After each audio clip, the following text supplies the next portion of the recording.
에스겔서 33장, 34장은 이제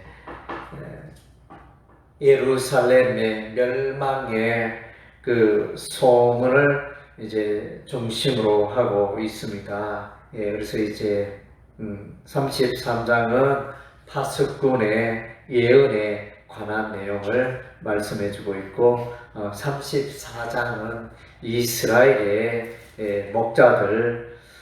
목자들에 관한 내용을 말씀해 주고 있습니다. 이스라엘의 목자들이 그들의 역할을 잘 못하고, 그래서 마침내 이제 한 목자 내정 다윗의 34장 23절이 나오네요. 그러니까 이 다윗은 이제 메시아 예수, 다윗의 후손, 다윗의 혈통을 오시는 메시아 예수 그리스도를 말합니다. 그래서 이제 그 목자가 이렇게 다스리게 되는 이런 장면을 우리에게 보여주고 있습니다. 그래서 이제 오늘 이 장면은 이제 양에 관한 내용을 우리가 만나게 되어집니다. 그래서 우리가 성경적으로 목자와 양, 하나님과의 그의 백성과의 그 대표적인 그 관계를 말해주는 관계가, 하나님은 목자요 우리는 그의 양이다. 그 관계를 오늘 이제 에스겔서 34장에서 설명해주고 있습니다. 그래서 이제 양에 관하여 보면 이제 그 양과 함께하는 배경, 하나님의 사람들 보면 이제 아벨, 가인과 아벨, 아벨이 양치는 자였고, 양의 소산물을 하나님께 드려서 예배드리는 아벨을 우리가 만나게 됩니다. 모세는 이제 장인 이도로의 집에 있으면서 양을 치면서 미디안 광야에 40년 동안 생활했던 것을 봅니다. 양을 치다가 이제 시내산에 이르고, 시내산에 가시나무 떨기 가운데 하나님의 음성을 듣는, 하나님의 부름을 받는 이런 장면이 나타납니다. 야곱도 외갓집에 갑니다. 외갓집에 가서 외갓집에서 외삼촌의 그 양들을 키우는 장면이 야곱에게 나타납니다. 다윗은 어떻습니까? 소년 다윗은 이제 양을 치는 소년이었죠. 양을 치는 젊은이, 이 다윗을, 그러니까 목장에서 우리 하나님이 다윗을 부르시고 이 다윗을 귀하게 썼습니다. 우리가 이제 구약에 가면 아모스 선지자가 있습니다. 아모스 선지자도 양을 치는 자였습니다. 양떼를 치고 있었는데 하나님이 부르심으로 선지자 사역을 감당하는 이 아모스는 이제 불의 선지자, 이 불을 심판의 불을 말하죠. 어느 성에 불을 보내리니 이렇게 예언했던 선지자 아모스 선지자였습니다. 그래서 이런 이제 양의 배경, 그 배경들을 우리가 성경에서 이제 많이 볼 수 있는데, 대표적인 그 내용은 이제 다윗의 시편 23편 유명하잖아요. 여호와는 나의 목자시니 내게 부족함이 없으리로다. 푸른 초장과 실만한 물가로 나를 인도하시는도다. 이렇게 정말로 목자와 양, 그래서 양은 좋은 목자를 만나서 양은 행복하고 즐겁고 부족함이 없고, 모든 대적을 목자가 물리쳐 주시고, 영원토록 이 양은 목자와 함께 거하게 되어지고 복된 삶을 살아가는 그런 내용이 이제 시편 23편에 그려져 있습니다. 그리고 이제 우리가 베드로전서 5장 2절에서 4절에 보면 이제 예수님이 재림하시는 예수님에 대해서 목자장 예수라 이렇게 말씀해주고 있습니다. 그의 백성의 목자장이 되시는 예수님. 그래서 오늘날 이제 목회자들은 하나님의 위임받은 그런 이제 목자인데, 일종의 이제 보조적인 목자라 이렇게 할 수 있죠. 참된 목자는 오직 예수 그리스도 한 분밖에 없는 것입니다. 그래서 사람들은 보조 목사님들, 목회자들 보고 또 많이 실망을 하잖아요. 그래서 이제 궁극적으로 우리가 바라봐야 할 그 목자는 예수 그리스도임을 우리에게 보여주고 있습니다. 예, 그래서 늘 이제 우리는 하나님의 은혜 가운데 우리가 살게 되어지는데, 그래서 이제 참 목자, 다윗으로 표현됐는데 참 목자에 대한 예언이 이제 나타났죠. 에스겔서 36장 26절에서 28절은 새 영을 부어주시겠다 이렇게 말씀해 주고 있습니다.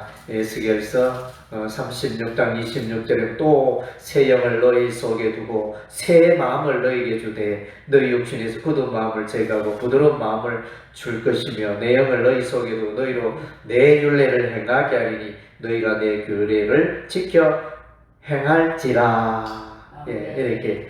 그러니까 성령이 마음으로, 성령이 하나님의 말씀에 또 순종하게 되었더라. 예, 그리고 결과적으로 28절에 내가 너희 조상들에게 준 땅에서 너희가 거주하면서 내 백성이 되고 너는 너희 하나님이 되리라. 예, 그래서 늘 이제 하나님은 우리의 하나님이고 우리는 그의 백성, 그 관계를 이제 다시 한번 목자와 양의 관계, 하나님과 그의 백성의 관계 이렇게 설명해 주고 있습니다. 그래서 이제 요엘서 2장 28절에는 말세가 되면 천하 만민에게 이 말세는 이제 메시아 예수가 오신 날부터 이제 다시 예수님의 초림부터 예수님의 재림까지를 통상 이제 말세라 이렇게 말합니다. 사도행전 2장에도 이제 베드로가 설교할 때 그래서 말세라는 단어를 사용하고 있습니다. 그래서 말세의 특징은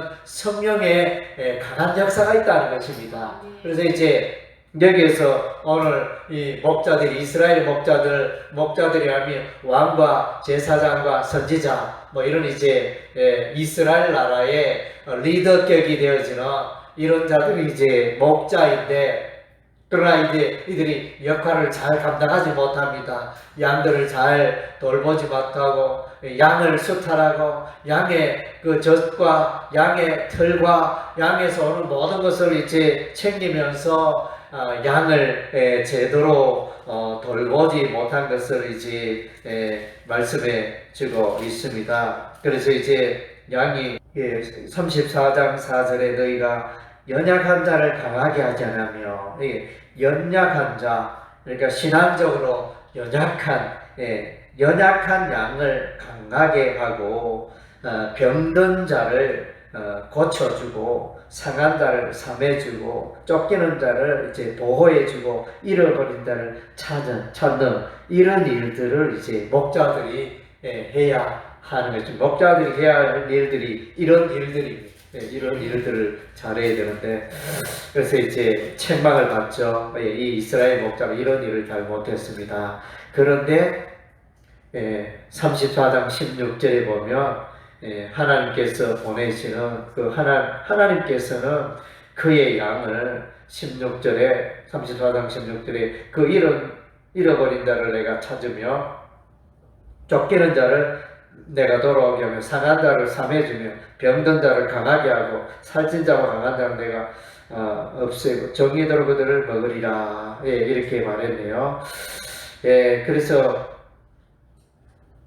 그 양을 끝까지 잘 돌보시는 하나님을 보게 되어집니다. 하나님의 마음은 늘 양떼에 있다는 것입니다. 그의 백성, 그의 자녀, 그의 양떼에게 목자 되신 하나님은 그의 백성들에게 늘 마음을 두고 있다는 것을, 잠언서 말씀에 소떼에 마음을 두라는 말씀이 있듯이 목자는 소떼에 양떼에 마음을 두고 살아가야 할 것을 이제 말씀해 주고 있는데, 이스라엘의 그 목자들은 그런 일에 실패했음을 이제 계속하여 말씀해 주고 있습니다. 참 안타까운 일이 아닐 수가 없습니다. 그래서 우리 하나님은 끝까지 그의 백성을 사랑하시고, 지금은 어떻습니까? 예루살렘이 멸망했죠. 유다 나라가 멸망했죠. 그래서 이제 여기서 한 사람이 33장 21절에 예루살렘 멸망의 소문을 듣습니다.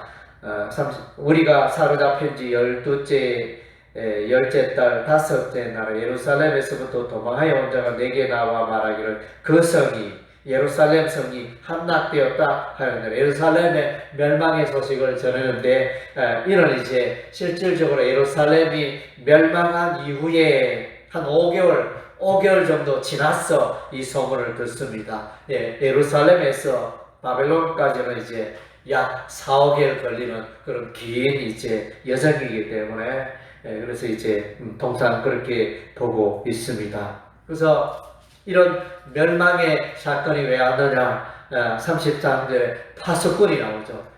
파수꾼이 계속하여 파수꾼은 하나님께서 세우신 선지자들이 되어지는데 그들이 이스라엘 백성들을 향하여 돌이키라 우상 숭배에서 떠나라 거듭거듭 경고에서도 불구하고 그들은 하늘 왕후를 섬기면서 우리가 하늘 왕후를 잘 섬겼더니 우리가 복을 받는다. 우리가 사업이 잘 된다. 이런 식으로 해석을 하고 그리고 그들이 하늘 왕후를 섬기지 않았더니 소홀히 했더니 우리가 이렇게 멸망하지 않았냐 이러면서 해석을 전혀 거꾸로 하는 거예요. 하나님의 마음은 그들을 향하여 너희가 우상 숭배함으로 멸망한다 이러는데 이들은 우리가 우상 숭배하는 일이 실패했으므로 오히려 우리가 이런 멸망을 당하게 되고 이런 식으로 해석을 하는 참 안타까운 일이 아닐 수 없습니다. 그래서 이제 우리 하나님이 이스라엘 백성들 갈대아 땅 바벨론으로 70년 세월 동안 포로가 되게 하시고 연단시키시는 이제 그런 장면이 일어나게 됩니다. 여기서 이제 또한 이제 파수꾼의 그 소중함을 우리가 발견하고 여기서 이제 어떤 민족에게 경고했음에도 불구하고 그 백성이 돌이키지 않으면 그 백성에게 전쟁이 임하여 멸망당했을 때 그 책임을 파수꾼에게 묻지 않겠다. 반면에 파수꾼이 하나님께서 칼이 임한다고 예언했음에도 불구하고 그것을 그대로 전하지 않고 외치지 않는다면 한 개인에게 혹은 한 나라 민족에게 외치지 않았다면 그 핏값을 파수꾼에게서 찾겠다. 이렇게 우리 하나님이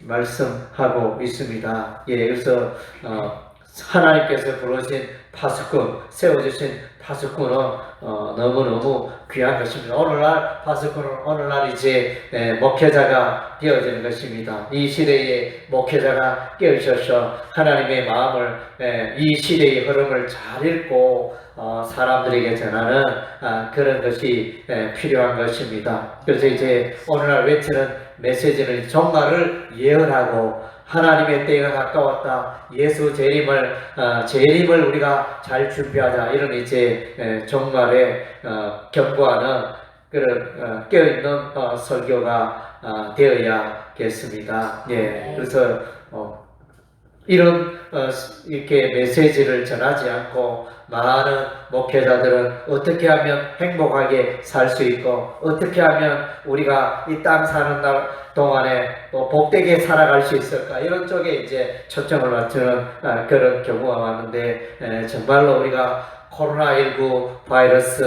또 이제 우리가 태풍이 왔는데 너희 안 나요? 흰남노 태풍 이름들은 너무 어려워요.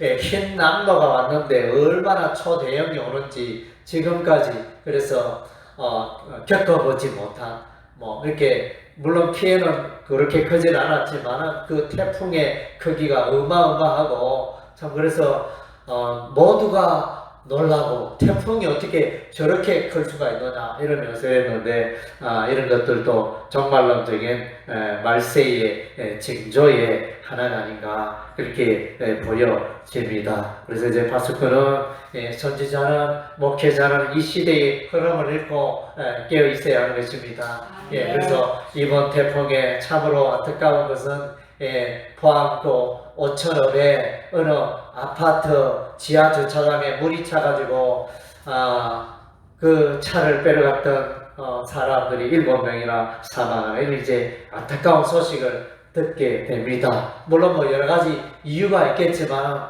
물론 그 당사자가 다 판단하고 책임져야 하겠지만, 그러나 이제 한편으로 안타까운 것은, 그래서 이제 아파트 관리 직원들이 방송을 해서 지하에 물이 들어가는 신속히 차를 배열하면서 방송을 해대고 하는 이제 그런 영향들. 그래서 이제 저는 한편적으로 생각하면서 그 관리 직원이 혼자 있었는지 모르지만 몇 명 있었다면 최소한 그 지하 주차장에 가서 살피고 동향을 살피고 이렇게 해가지고 그 차가 잘 나오게 하고 입구에 서서 안내를 하고 이렇게 해야 되지 않느냐. 물론 이런 시간이고 비가 많이 오고 이런 게 있었지만 그런 안내가 있었다면 이런 불상사를 막을 수 있었지 않겠느냐. 그래서 이제 이 아파트 관리 직원들이 파수꾼의 역할을 잘 감당해야 되는데 그런 파수꾼의 역할을 잘 감당하지 못했기 때문에 그런 이제 7명이 정도 비참한 일들이 일어났지 않나 개인적으로 그런 생각이 듭니다. 정말로 우리가 이 시대에 이 교회를 또 이 양들을 하나님의 양들을 하나님의 교회를 어떻게 인도해야 할지 파수꾼들은 하나님의 음성을 듣고 하나님의 말씀을 듣고 전파함으로 교회를 바로 세우고 양들을 종말의 때를 예비하는 그런 양들로 우리가 인도해야 할 것입니다. 아멘. 그리고 이제 그래서 이 목자들이 양들을 올바로 인도하는 일에 실패를 했습니다. 그래서 이제 에스겔서 36장 26절 새 영을 마음속에 부어주시는 그것을 우리가 봤고 또 이와 동일한 말씀이 새 언약이 있죠. 에레미야서 31장 31절에 보면 그래서 새 언약에 관한 내용인데 이것은 역시 성령에 관한 내용이 되어지죠. 에레미야 31장 31절 여호와의 말씀이니라 보라 날이 이르니 내가 이스라엘 집과 유다 집에 새 언약을 맺으리라. 새 언약이라는 이 단어는 구약에 유일하게 에레미야서 31장 31절에만 나오는 용어가 되어집니다. 그래서 32 언약은 내가 그들의 조상들의 손을 잡고 애굽 땅에서 인도하여 낸 날에 맺은 것과 같이 아니할 것은 내가 그들의 남편이 되었어도 그들이 내 언약을 깨뜨렸습니다. 33절에 그러나 그날 후에 내가 이스라엘 집과 맺을 언약은 이러하니 곧 내가 나의 법을 그들의 속에 두며 그들의 마음에 기록하여 나는 그들의 하나님이 되고 그들은 내 백성이 될 것이라. 그래서 여기 보면 이제 하나님의 말씀을 마음판에 새긴다 이 말은 이제 성령 로마서 8장 9절에 누구든지 하나님의 영이 없으면 그리스도의 사람이 아니라 예수 믿는 자는 성령이 하시기 때문에 그래서 이제 성령께서 하나님의 말씀을 기억나게 하시고 하나님의 말씀 따라 살아갈 수 있도록 도와주는 그 역할을 성령님이 하신다는 것입니다. 이것은 뭡니까? 그래서 오늘날 물론 목사들이 이렇게 교회를 인도하고 하지만 궁극적으로는 한 사람 한 사람이 이제 성령의 인도함을 받고 살아간다는 것입니다. 그래서 이제 구약의 제사장 개념들은 사라지고 베드로전서의 말씀에 보면 너희가 하나님의 백성들 왕같은 제사장이라 이렇게 말하지 않습니까? 그래서 성도들은 이제 목사님이 잘 가르치지 못해서 목사님이 잘 인도 못해서 그러하다 이렇게 핑계할 일이 아니라는 것입니다. 성도들 한 사람 한 사람은 다 성령의 음성을 듣고 그래서 하나님의 성령의 인도함을 받고 말씀의 인도함을 받고 예수 그리스도가 목자가 되어서 인도하기 때문에 이제 그런 핑계는 합당한 핑계라고 보기 어렵습니다. 그래서 내가 왜 이렇게 당신의 삶이 왜 그렇게 살아갑니까? 우리 목사님, 우리 목회자가 잘 못했기 때문에 제가 이렇게 살아갑니다. 물론 그런 핑계도 할 수 있겠지만 그것은 합당한 핑계가 될 수 없습니다. 우리 믿음의 사람 하나님의 백성들은 다 성령의 인도함을 받고 성령의 음성을 듣고 하나님의 말씀 따라 살아가며 예수 그리스도의 목자 되신 예수님이 우리의 삶을 인도하는 그런 가운데 있기 때문에 참 그런 편견을 하기가 곤란하다 하겠습니다. 예수 그리스도가 우리의 참 목자가 되심을 말씀해 주고 있는 것입니다. 우리는 이제 이 원리를 우리가 잊지 말아야 되겠습니다. 그래서 임마누엘의 하나님, 오늘 또 여기 마감해 보니까 에스겔서 34장 23절에 한 목자 내 종 다윗, 그리고 이제 24절에 나 여호와는 그들의 하나님이시고 내 종 다윗은 그들 중에 왕이 되리라. 하나님의 임재와 함께 하심을 말해주고 있고, 그리고 이제 25절 화평의 언약, 하나님과 온전한 관계 가운데 참 평화를 누리고, 우리가 그의 백성이 양들이 평화를 누리는 것은 참 목자가 그들을 보호해주고 인도해주고 도와줄 때 참 삶의 평화가 있게 되는 것입니다. 그래서 메시아 예수 그리스도가 오실 때, 성령이 임하실 때 우리의 삶 가운데 참 평화가 임하게 되어지는 것입니다. 그래서 오늘 에스겔서 34장은 목자와 양의 목가적인 장면을 그리고 있는데, 그래서 이 주제는 뭐냐면 하나님께서 그의 양을 기억하시고 하나님께서 그의 양이 어떤 형편에 있든지, 예루살렘을 멸망했지만 이들이 비록 바벨론의 포로 가운데 그발 강가에 있었지만, 그 외국 땅에 있었지만, 낯설고 물스러운 땅에 있었지만 여전히 그 가운데 여호와 하나님이 함께 하신다는 것입니다. 그래서 이스라엘의 그 목자들, 왕과 제사장과 선지자는 그의 양들을 뿔뿔이 흩어지게 하고 상처받게 하고 고통당하게 하는 그런 일들을 했지만, 그러나 우리 하나님이 그 양을 포기하지 않고 끝까지 그 잃어버린 자를 돌아오게 한다는 거죠. 잃어버린 자를 돌아오게 하고 상한 자를 삼해 주시고 병든 자를 강하게 하시고, 이런 일들을 이제 우리 하나님이 하시는 것입니다. 그래서 이제 에스겔서의 주제는 고난 중에 있는 이스라엘 백성들, 고난 중에 있는 그의 양들을 내가 너와 함께한다. 이것이 에스겔서의 주제가 되어집니다. 그래서 후반부에 가면 이제 성전이, 에스겔 성전이 나타나는데 결국 그 성전은 하나님의 임재가 있는 것이고, 하나님이 그의 백성과 여전히 함께 한다는 것을 보여줍니다. 그리고 이제 에스겔서 맨 마지막 끝장에 보면, 끝절에 보면 여호와 삼마라는 단어가 나옵니다. 그래서 에스겔서 48장 35대, 그래서 그 사방의 합계는 18,000척이라 그날 부르는 그 성의 이름을 여호와 삼마라 하리라. 여호와 삼마가 뭡니까? 여호와께서 거기 계신다.